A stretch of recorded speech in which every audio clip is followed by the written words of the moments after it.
திமுக சார்பில் வரும் சட்டமன்ற தேர்தலில் போட்டியிடுவதற்கான விருப்ப மனு விநியோகம் இன்று முதல் தொடங்குகிறது. முக்கிய செய்தியாக பார்த்து வருகிறோம். இன்று முதல் வரும் மார்ச் 2ஆம் தேதி வரை விருப்ப மனு விநியோகம் நடைபெறுகிறது. 1000 ரூபாய் செலுத்தி விருப்ப மனுவை பெற்றுக் கொள்ளலாம் என்று தெரிவிக்கப்பட்டுள்ளது. மேலும் தகவலை செய்தியாளர் ரமேஷ் வழங்கிட கேட்கலாம். ரமேஷ் வணக்கம். மேலும் தகவல்களை சொல்லுங்க. திமுக விருப்ப மனு விநியோகம் தொடங்கிவிட்டது.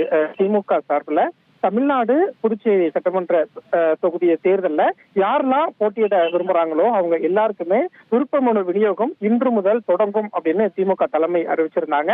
அதன்படி இன்று காலையில 9 மணிக்கு விருப்ப மனு விநியோகம் தொடங்கிருச்சு.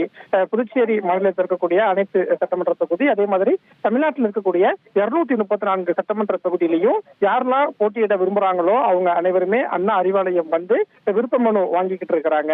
பொது தொகுதியில போட்டியிடணும் அப்படின்னா 25,000 செலுத்தி அந்த விருப்ப மனுவை தாக்கல் பண்ணணும். மகளிருக்கும் தனி தொகுதியில போட்டியிட விரும்புறவங்களும் 15,000 கொடுத்து விருப்ப மனுவை தாக்கல் செய்யலாம்னு சொல்லியிருக்கிறாங்க.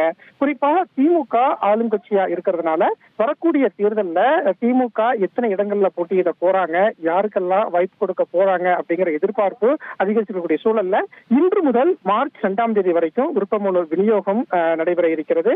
மார்ச் முதல் வாரத்துல விருப்ப மனு கொடுத்தவர்களிடம் திமுக தலைவரும் முதலமைச்சருமான மு.க. ஸ்டாலின் வேட்பாளர் தேர்வுக்கான நேர்காணலையும் நடத்த இருக்கிறார். மார்ச் 2வது வாரத்துல திமுகவின் வேட்பாளர் பட்டியல் எல்லாம் வெளியாகலாம் அப்படின்னு எதிர்பார்க்கப்படுகிறது. 1,26,00,000 மனங்களை வென்ற தந்தை டிவி யூடியூப் சேனல். தவிர்க்க முடியாத தம்ப்நெயில்ஸ், கலக்கலான கான்டென்ட்ஸ். நீங்களும் இந்த குடும்பத்தில் இணைய இப்பவே சப்ஸ்கிரைப் பண்ணுங்க.